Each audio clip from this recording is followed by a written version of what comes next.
고린도후서 8장 9절부터 15절까지의 말씀입니다. 고린도후서 8장 9절부터 15절까지의 말씀을 저와 여러분이 한 절씩 교독합니다. 우리 주 예수 그리스도의 은혜를 너희가 알거니와 부요하신 이로써 너희를 위하여 가난하게 되심은 그의 가난함으로 말미암아 너희를 부요하게 하려 하심이라. 이 일에 관하여 나의 뜻을 알리노니 이 일은 너희에게 유익함이라. 너희가 1년 전에 행하기를 먼저 시작할 뿐 아니라 원하기도 하였은즉 이제는 하던 일을 성취할지니 마음에 원하던 것과 같이 완성하되 있는 대로 하라. 할 말만 있으면 있는 대로 받으실 터이요 없는 것은 받지 아니하시리라. 이는 다른 사람들은 평안하게 하고 너희는 곤고하게 하려는 것이 아니요 균등하게 하려 함이니 이제 너희의 넉넉한 것으로 그들의 부족한 것을 보충함은 후에 그들의 넉넉한 것으로 너희의 부족한 것을 보충하여 균등하게 하려 함이라. 같이 읽습니다. 기록된 것 같이 많이 거둔 자도 남지 아니하였고 적게 거둔 자도 모자라지 아니하였느니라. 아멘. 주님께서 오시기 한 1세기 전에 유대교의 한 문헌 중에 테스트머니 오브 주다라고 하는 유다의 증언 정도라고 우리가 번역을 할 수 있겠죠. 네, 이런 내용이 나옵니다. 나의 자녀들아, 돈을 사랑하는 것은 우상 숭배로 이끈다. 왜냐하면 일단 돈에 미혹되면 신이 아닌 것들을 신으로 여기기 때문이다. 그렇게 되면 그 다음에는 정신을 차리지 못하게 된다. 돈 때문에 나는 나의 자식들을 완전히 세상에 빼앗겼다. 속임수의 마왕은 나의 마음까지도 어둡게 했다. 그 일부를 발췌해서 읽어드렸습니다. 여기서 속임수의 마왕이라고 하는 존재는 여러분이 이미 짐작하신 바대로 사탄을 의미합니다. 사탄은 이 물질이라고 하는 우상을 통해서 우리의 마음을 계속 미혹시키고 시험에 빠지게 하고 그리고 타락하게 만듭니다. 아주 오래된 수법이죠. 클래시컬한 방법인데 여전히 성공합니다. 뻔히 읽히는 수법이죠. 그런데도 성공하는 걸 보면 이 참 기가 막힌 사탄의 전략이기도 합니다. 그러면 사탄이 물질 자체를 가지고 우리를 시험하고 넘어지게 하는 거냐? 물론 그럴 수도 있습니다. 그러나 물질보다도 사탄이 사용하고 있는 수단은 우리의 욕망입니다. 사실은 이 욕망만 사탄이 슬쩍 건드려주고 바람만 집어넣어줘도 그 다음 쉽게 일이 진행이 되어버리고 맙니다. 여러분, 언제 여러분이 시험에 들던가요? 언제 여러분이 유혹받던가요? 평소 때는 아무렇지도 않던 것이 넘어갈 때가 있어요. 평소 때는 잘 이기던 것도 쓰러질 때가 있어요. 뭐가 문제일까요? 요 안이 문제잖아요. 사탄은 겉에 있는 것 가지고도 활용을 하지만 가장 쉬운 방법은 계속 옆에 와서 바람을 집어넣는 일을 하는 것이죠. 어디에다? 우리의 타락한 본성이 갖고 있는 이 욕망에다가 계속 바람을 집어넣기만 하면 그 앞에 이제 싹 화려한 물건, 아주 유혹이 될 만한 어떤 존재 또는 명성, 지식 그 외에 그가 가장 좋아하는 것들이 한번 싹 지나가기만 하면 그러면 게임 끝입니다. 오늘 바로 그 문제를 우리가 다루려고 하는데 처음 사탄이 하와를 시험할 때, 이브를 시험할 때도 비슷했습니다.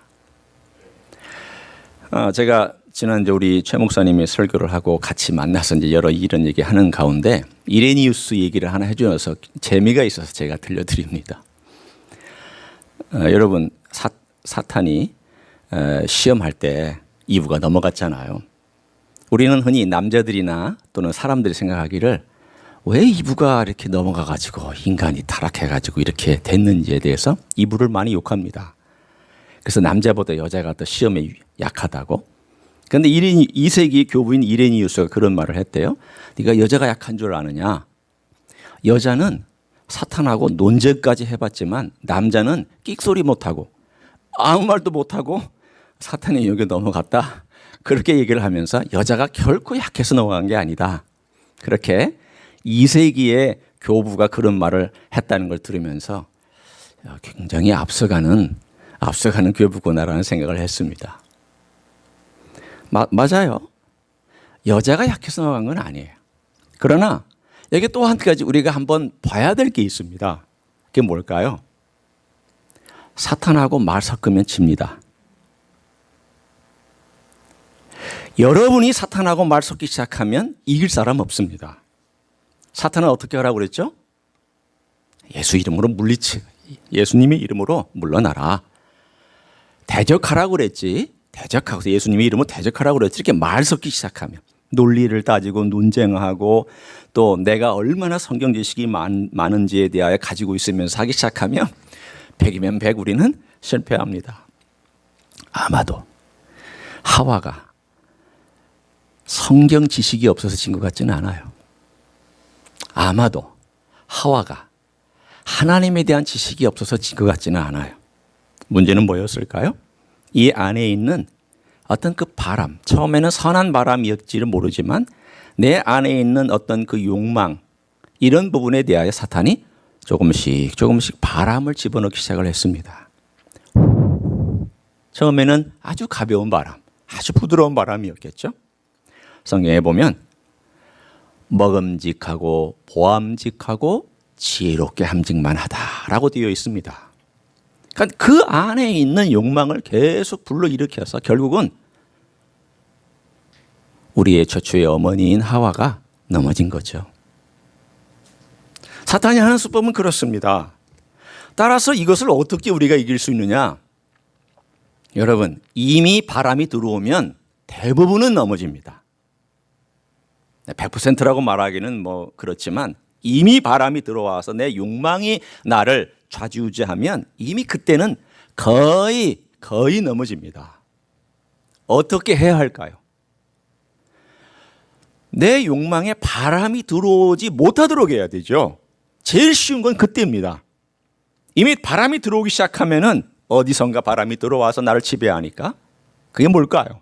바람이 들어오지 못하게 만드는 것은 내 삶의 모든 영역이 우리 주 예수 그리스도에게로 헌신되어 있어야 됩니다. 그러니까 나를 살펴서 내 삶을 살펴서 내가 헌신되어 있지 아니하는 영역들이 있는가를 살피고 그것들이 만약에 헌신되어 있지 않다면 사탄은 계속 그쪽을 향하여 바람을 집어넣고 나를 공격합니다. 왜? 100이면 100 그 공격하면 넘어지는 걸 알기 때문이에요. 우리의 삶에 어떻게 해서 그러면 주님께 우리 삶을 헌신할 수 있을까? 교묘히 그리고 면밀하게 숨겨져 있는 영역 발견하셔서 아직도 이 부분이 내가 주님께 헌신되어 있지 않구나. 감상적으로만 헌신했구나. 정서적으로만 감정적으로만 헌신되어 있구나. 진짜 헌신이 안 돼 있구나. 여러분 진짜 헌신은 뭘까요?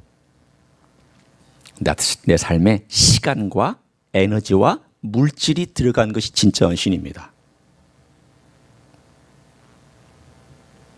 아무리 내가 손들고 찬양하고 아무리 감동받아도 오늘 나 정말 성령에 충만했다. 삶 속에서 헌신되어 있지 아니하면 그 사람 금방 넘어집니다. 감상적인 헌신은 쉽게 흔들립니다. 왜 저는 젊은 친구들이 찬양하는 거 참 좋아하고 저도 그런 찬양 참 좋아합니다. 여러분이 아마 그 찬양 들으면 목사님 굉장히 앞서가는 세대입니다라고 얘기하는 그런 찬양들 좋아합니다. 그리고 정말 손들고 찬양하는 거 저도 좋아합니다. 그러나 한편으로 젊은 우리의 세대가 찬양하고 나서 그들이 세상에 나가거나 혹은 그들의 삶 가운데 아직 바뀌지 않은 영역들을 볼 때 얼마나 많이 트라이얼 앤 에러, 얼마나 많은 시행착오를 거쳐서 자기가 삶의 전 영역이, 구체적인 영역이 하나님께 헌신되어야 하는지 아직 갈 길이 참 멀구나라는 생각을 할 때가 있습니다. 나를 봐서, 내가 그랬으니까. 제가 무슨 모범이라는 뜻이 아니라 그런 과정들과 엎치락 뒤치락 올라갔다 내려갔다 올라갔다 내려갔다는 과정을 겪어왔기 때문에 하는 말씀입니다. 그 중에 내가 하나님께 헌신되어 있다는 것을 알 수 있는 시간, 에너지, 물론 재능도 들어갑니다. 그 중에 제일 우리가 함께 나를 테스트해 볼 수 있는 게 뭐냐면 물질의 문제입니다. 이 물질의 문제에 있어서 내 삶이 하나님께 헌신되어 있느냐, 이거 테스트해 보셔야 됩니다. 스스로. 헌신 안 되어 있으면 말로 하나님을 사랑하는 걸 얼마든지 하지만 사탄은 그쪽으로 공격에 들어오기 시작합니다. 평생 공격할 것입니다. 여러분의 약한 부분 평생 사탄의 공격의 대상입니다. 오늘 그 중에 우리는 지지난 시간에 고린도 교회의 약한 부분 우리 건드렸죠. 그런데 마게도니아 교회는 가난한데도 불구하고 하나님께 헌신되어 있었잖아요. 물질의 부분에 있어서 가난했습니다. 고린도 교회 부자였습니다. 누가 하나님께 물질의 문제에 관하여 헌신되어 있었느냐? 사탄의 시험을 받지 아니하였느냐? 고린도 교회는 부자였지만 사탄의 시험을 받았고, 마게도니아 교회는 가난했지만 사탄을 넉넉히 이겨서 자기들이 약속한 것을 헌금으로 드렸습니다. 그 원칙이 은혜의 원칙, The principle of grace, 은혜의 원리. 두 번째는 자원, 내가 willingness, The principle of willingness, 자원의 원리. 자원, 내가 정말 기쁘게 자원해서 하는, 이거 다 연결되어 있습니다. 하나님의 은혜가 내게로 내려와서 내가 은혜를 받은 것을 내가 갖고 있지 않냐고 흘러보내줄 수 있는 그러한 삶. 은혜는 흘러가지 않으면 안 됩니다. 흘러가야 됩니다. 그러나 이 흘러갈 때에 억지로 하지 아니하고 이걸 기쁨으로, willingly, 내가 정말 기쁨으로 하나님의 일에 참여하고 하나님이 주신 축복을 나눠줄 수 있는 그것에 대하여 함께 나눴습니다. 오늘은 세 번째 그 원칙 중에 오늘 본문에 굉장히 중요한 단어 하나가 나오는데 어떤 단어일까요? 자, 한번 보세요. 자, 여러분이 제가 힌트를 드립니다. 13절, 14절, 15절에 나오는 단어예요. 단어 하나가 굉장히 중요한데 그 어떤 단어일까요? 네?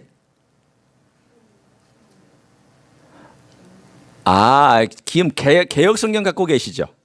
예. 개역 개정은 균등이란 단어고요. 개역 성경은 평균이란 단어예요. 영어로는 equality예요. 뭐 똑같은 표현이라는 생각이 들어요. 그러나 이 평균이란 말보다는 균등이란 말이 조금 부드럽기는 해요.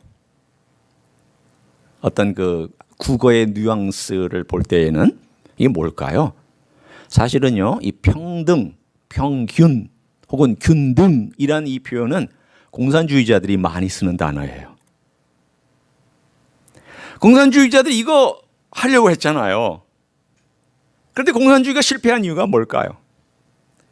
인간의 폭력, 권력이죠. 인간의 권력과 힘과 제도로, 시스템으로 인간 안에 있는 욕망을 컨트롤할 수 있다라고 생각한 것이 공산주의입니다.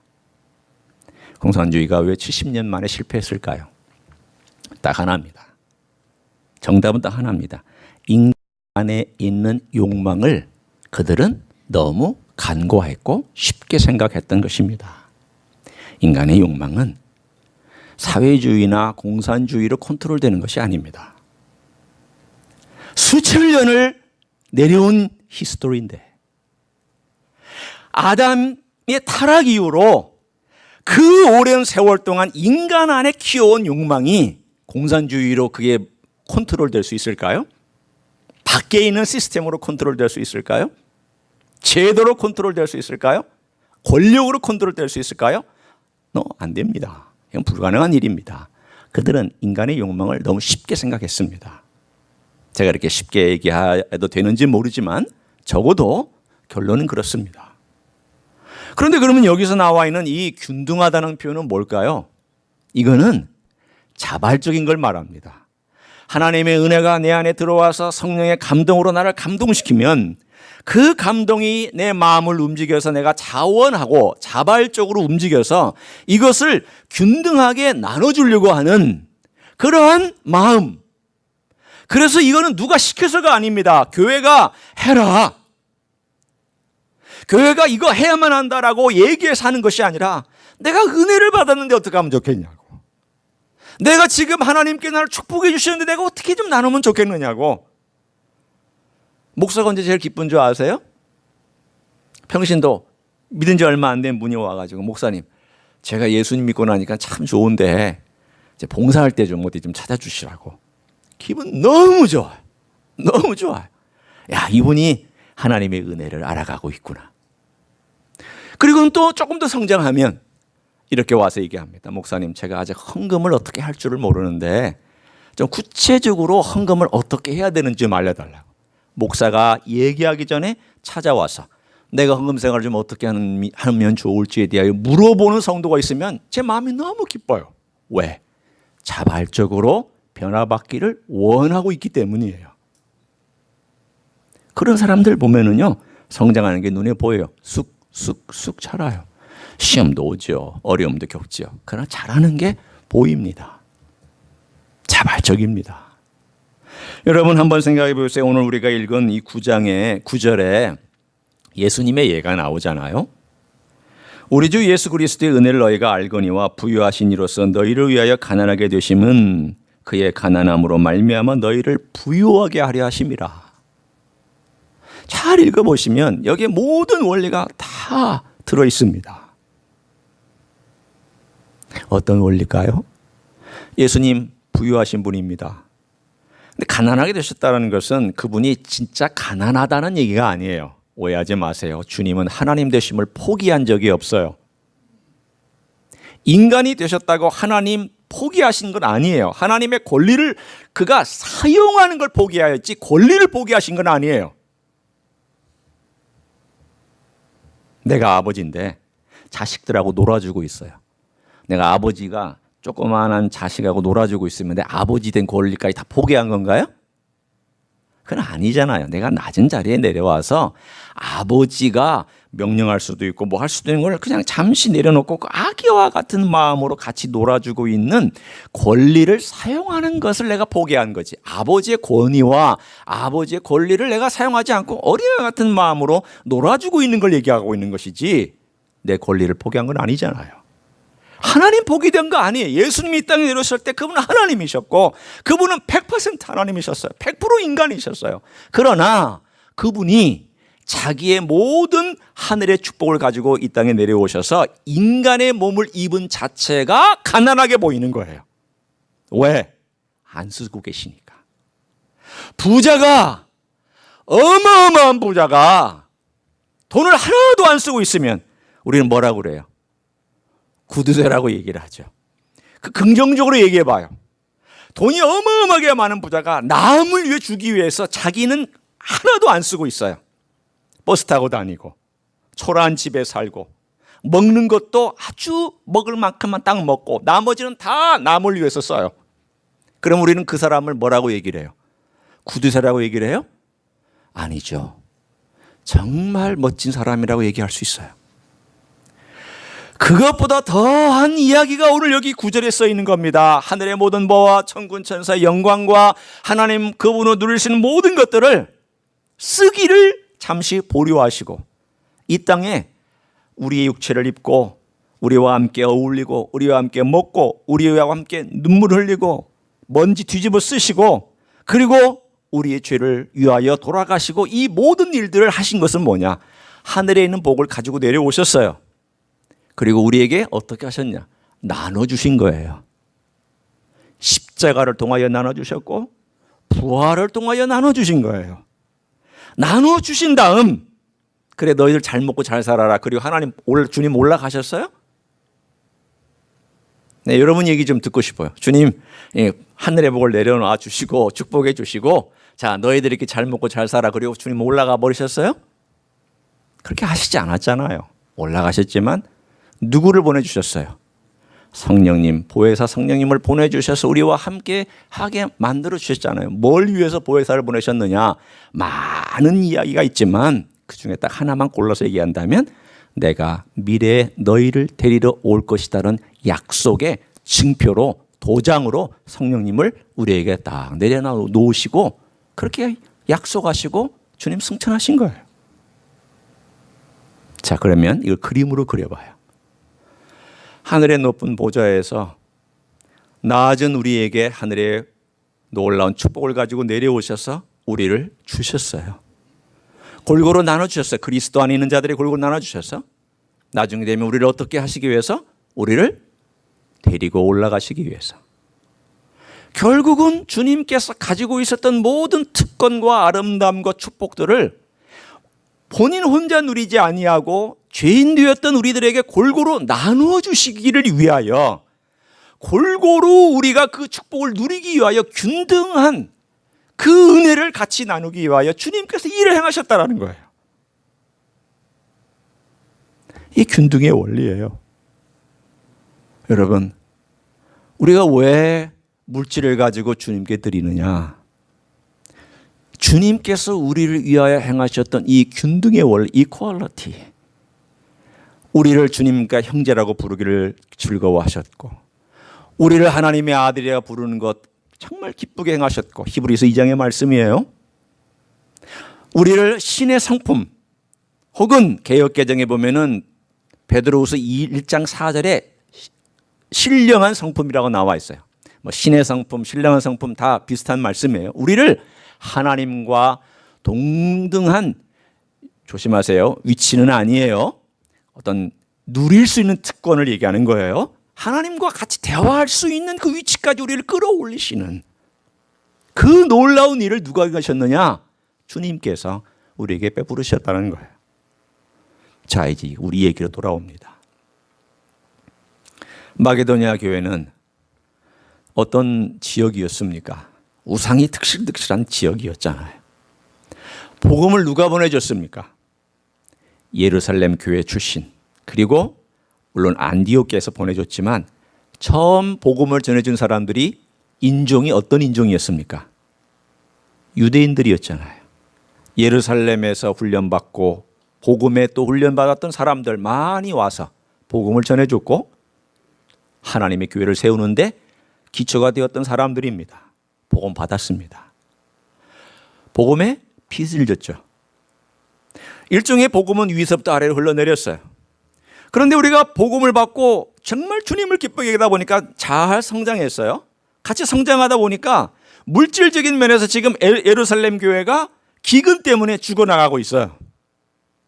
그러자 가난하지만 별것도 없는 교회였지만, 작은 교회였지만 우리 가만히 있을 수가 없다.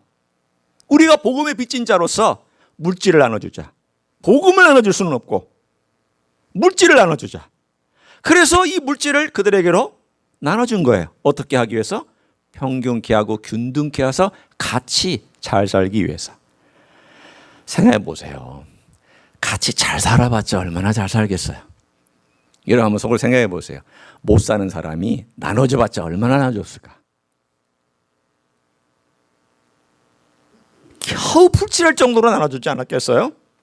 예루살렘 교회가 기근이 있어서 굶주리니까 가난한 데살로니가나 가난한 빌립보 교회 사람들이 돈도 많지도 않고 근근히 살아가는 사람들이 십시일반 모아가지고 정성껏 헌금한 그 내용이 우리가 흔히 얘기한 것처럼 뭐 빌 게이츠가 뭘 에이즈를 위해서 뭐 수조 달러를 집어넣은 이런 정도의 돈이 되겠어요? 아니죠. 푼돈 같은 돈이죠.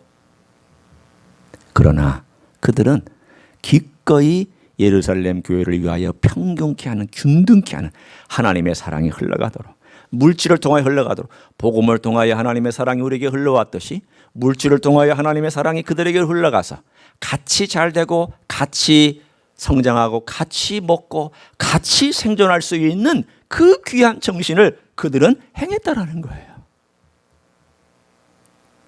자, 이제 우리의 실제적인 이야기로 돌아와서 함께 몇 가지, 한 세 가지 정도의 적용을 나누려고 합니다. 첫째는요, 우리 공동체 안뿐만이 아니라 내 주변에 특별히 믿는 사람들을 먼저 생각하고, 믿지 않는 사람도 우리가 고민해야 되겠지만, 이 일단 컨텍스트는 믿는 사람들이니까 믿는 사람들, 공동체, 특별히 같은 공동체 안에 있는 사람들을 생각하고 우리가 해야 될 일이 있습니다. 이게 뭐냐면, 우리 교회 안에 연약한 자와 재물이나 물질로 힘들어하는 자의 문제를 개인의 문제로 취급하지 말라는 겁니다. 이게 무슨 뜻이냐? 저 사람 게을러서 그렇다고. 물론 성경에는요, 사도 바울이 이런 얘기를 했어요. 게으른 자는 뭐 하지도 말라고? 먹지도 말라고 했어요. 게으른 사람은 먹으면 안 됩니다.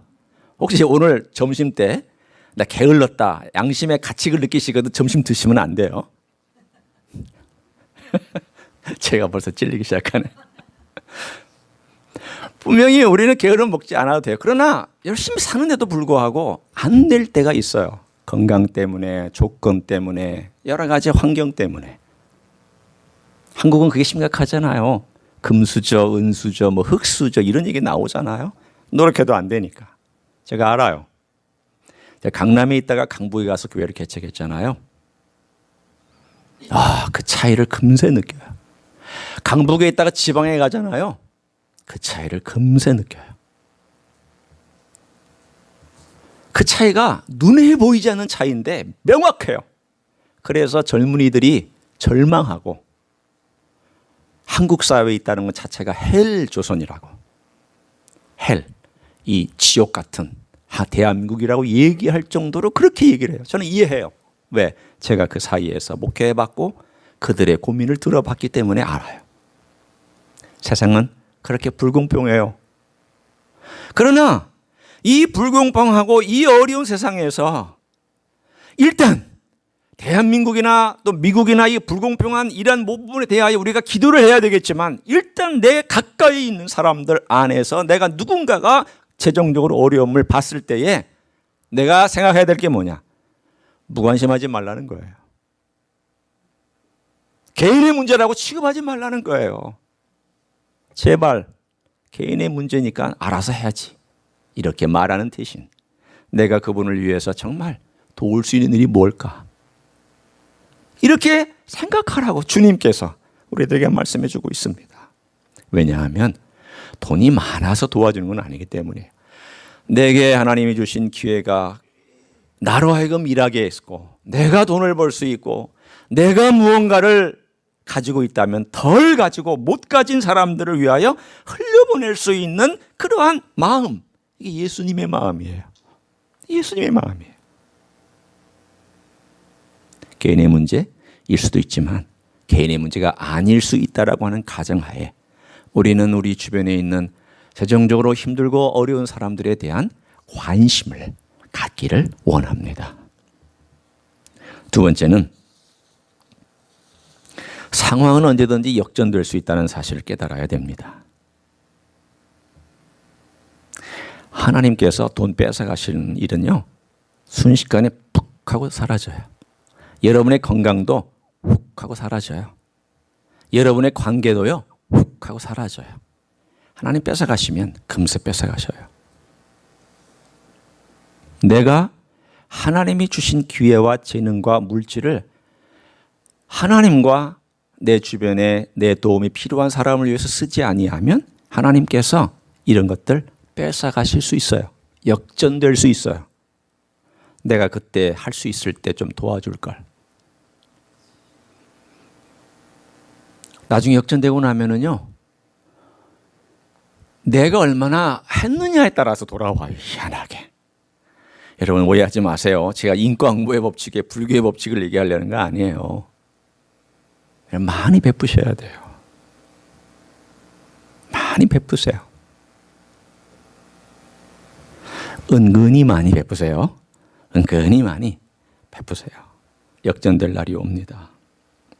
그래서 프로테스탄트의 그 에틱, work ethic에 보면은요, 문장이 길지만 간단하게 딱 세 가지예요.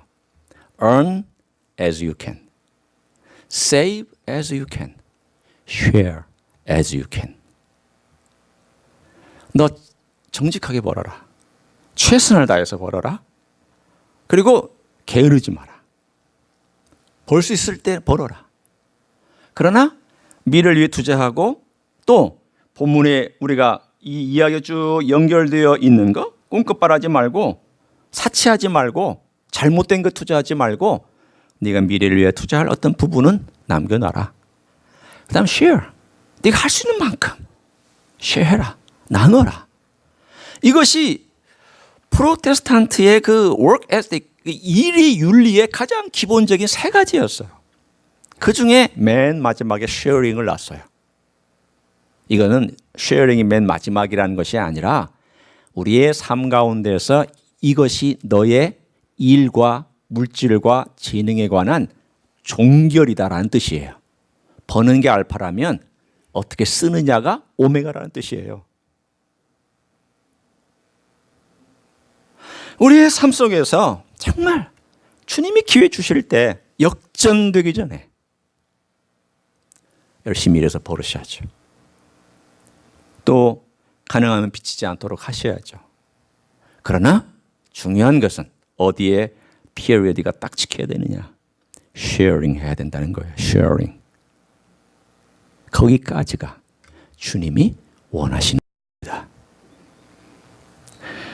세 번째는, 첫째는 우리가 적용했어요. 이게 개인적인 문제라고 여기지 말고 내가 도울 수 있는 게 뭘까. 두 번째는 내 삶도 역전될 수 있다는 생각하고 가능한 때에 우리가 많이 도와줄 수 있으면 좋다라는 거고요. 세 번째는 우리 모두가 예수 그리스도의 몸이라는 걸 생각하고 지체의식, 각각이 다 한 몸이 한 몸으로 연결되어 있다는 걸 생각하고 우리가 도와주라는 거예요.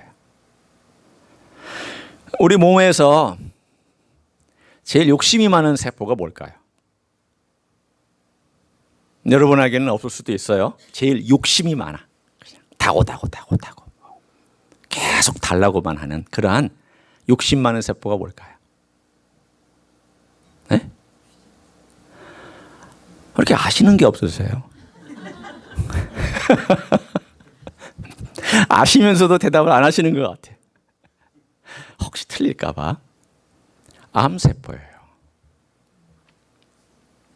암세포예요. 여러분 안에도요 암세포 돌아다닙니다. 돌아다녀요. 돌아다니다가 몸이 약해지면 그 부분 혹은 어떤 영역에 딱 달라붙어 가지고 커지기 시작해요. 그렇게 암세포가 이제 활동하지 못하도록 우리 안에 다양한 그 암세포를 죽이는 세포들이 활동하고 있고 그런 건강한 삶을 살기 때문에 암세포가 암으로 발전하지 않는 것이지 암세포는 누구든지 있다고 그래요. 그런데 일단 암이 딱 달라붙잖아요. 암은 무한 증식합니다. 제일 탐욕이 많은 세포가 암세포입니다. 암세포는요, 제가 겪어서 알잖아요. 고통스러운 과정과 그 지독한 화학약품을 집어넣어도 어떻게 살아나는지 살아나요 또. 그 뿌리를 저는 무슨 영화를 보는 것 같아요. 영화에 보면 왜 이렇게 그 암울한 어둠의 세력이 뿌리를 쫙 해가지고 또 쫙 가서 지배하고 막 그런 장면들이 있잖아요. 암세포는요, 이 혈관에다가 자기의 뿌리를 촉수를 뻗어가지고 딱 꼽아놓으면 또 자라요. 그런데 그게 안 죽어요. 잘. 이 세포가 얼마나 강하고 얼마나 생존력이 강하고 얼마나 증식을 잘하는지 어딘가에는 또 남겨놓은 거예요. 또 암이 그 정도로 강력해요. 그리고는 자기의 숙주, 자기가 계속 성장해는 자기 주인이라고 얘기할 수 있는 몸이 죽을 때까지 그렇게 증식하는 거예요. 그래서 증식하다가 결국 몸이 못 견뎌서 죽어버리면 암도 같이 죽어요. 같이 폭망, 요즘 쓰는 말 중에 폭망이란 말을 쓰는데 같이 폭삭 망하는 거예요. 왜 그래요? 아니, 암이 지혜로우면 야금야금 먹고 내가 90살까지 잘 먹고 살아야지 그래야 될 텐데 왜 그렇게 90살까지 잘 먹고 살아야지 하지 않냐고 그냥 막 해가지고 50살 팍 자기 주인을 죽여버려요. 왜 그럴까요? 그게 암의 특징이에요. 여러분, 그런 세포, 나만 먹겠다고, 나만 잘 살겠다고, 나만 갖겠다고, 나만 누리겠다고 하는 세포가 있는 그 몸은 건강하지 않아요. 건강할 수도 없어요. 어딘가에는 암세포가 있어서 그게 자라고 있는 거예요. 겉으로 아무리 화장을 해도 속은 썩어 있는 거죠. 건강하지 못해요. 여러분, 교회들 보세요. 뭐 이민교회뿐만 아니라 세계에 있는 모든 교회들 보세요. 서로 싸우고 지지고 볶고 미워하고 질투하고 시기하고 또 분쟁하고 당 만들고 목사가 이러니 장로가 이러니 또 자기들끼리 어떤 당을 만드는 이런 모든 것들이 어떤 거냐? 암이에요. 그 몸 안에 암이 자라고 있는 거예요. 그런데 그때 와서 주일날에 와서는 거룩한 모습으로 예배를 드려요. 찬양합니다. 찬송합니다. 경배를 드립니다. 기도합니다. 오늘 하루도 주님 이 자리에 오게 해주셔서 감사합니다. 또 일주일도 잘 살게 해주십소서. 헌금도 드리고 다 봉사도 해요. 속에서 암이 자라고 있는데 주님이 원하시는 건 뭘까요? 내 안에 약한 부분이 있거든 돌아보는 거예요. 아픈 부분이 있거든 보살펴주는 거예요. 그래 자꾸 관심을 보살펴주고 서로 사랑해주고 서로 아껴주고 때로는 그 부분이 어려워지면 다른 부분이 좀 더 수고를 해야 되잖아요. 어제 최 권사님 그런 말씀 하시더라고요. 허리가 좀 아프셔서 좀 고생하고 계셨잖아요. 카이로프랙틱을 받았더니 좀 허리가 나아지셨대요. 그런데 이 허리가 아픈 동안에 얼마나 일어나고 또 일할 때 이 두 팔을 막 힘을 주고 많이 했던지 팔이 힘들어서 우두들거린다고. 허리가 아프면 두 팔이 고생 좀 해야죠. 당연히. 아니 그래야 이 고생 좀 하다가 나중에 허리가 나오면 이 팔도 좀 쉼을 얻을 거 아니겠어요. 서로 도와주는 거죠. 여기가 아프면 내 팔이 더 힘을 쓰고 다리도 좀 힘을 더 주고 그러면 서로 도와주고 또 저쪽이 아프면 내가 그쪽을 유의해 주고 그러면서 내가 조금 더 에너지를 더 드리고 그래서 균등하게 잘 되기를 원하는 것. 이게 몸의 원리 아니에요? 여러분 자동적으로 하시잖아요. 이것이 교회 안에 이루어져야 된다는 거예요. 그래야 그 건강한 교회를 통하여 주님은 영광을 받으시고 복음이 전파되는데 방해가 되지 않을 줄로 믿습니다. 이런 놀라운 일, 균등케 하는 원리 여러분 생각해 보세요. 내가 정말 물질에 관하여서 하나님 주신 그 은혜가 내 안에 들어와서 이것이 자원하고 자발적인 것이 되어 흘러가게 하되 누군가 나보다 더 힘들고 어려운 사람을 내가 관심 있게 보고 그 사람에게 그 물질이 흘러가도록 내가 정말 하고 있느냐 체크하셔야 돼요. 안 하고 있으면 나는 말로만 사랑하는 거예요. 우리 헌신은 실제적인 것이 되어야 돼요. 돈 실제적으로 쓰는 것이 그게 내 헌신이에요. 그 헌신이 구체적으로 내 삶의 모든 영역에서 이루어질 때 사탄이 공격하지 못해요. 공격하려고 그랬더니 하나님을 향한 헌신, 물질의 영역에서 하나님께 대한 헌신이 딱 잡혀 있어요. 공격해봤자죠. 오늘 우리 주님 앞에서 우리가 내가 헌신되지 아니한 부분 다시 한번 헌신하기를 원하되 특별히 물질의 부분, 헌금의 부분에서 우리 주님 앞에 잘 구비되어 주님의 쓰임에 합당한 여러분 되시기를 예수님의 이름으로 간절히 축원합니다. 기도하시겠습니다.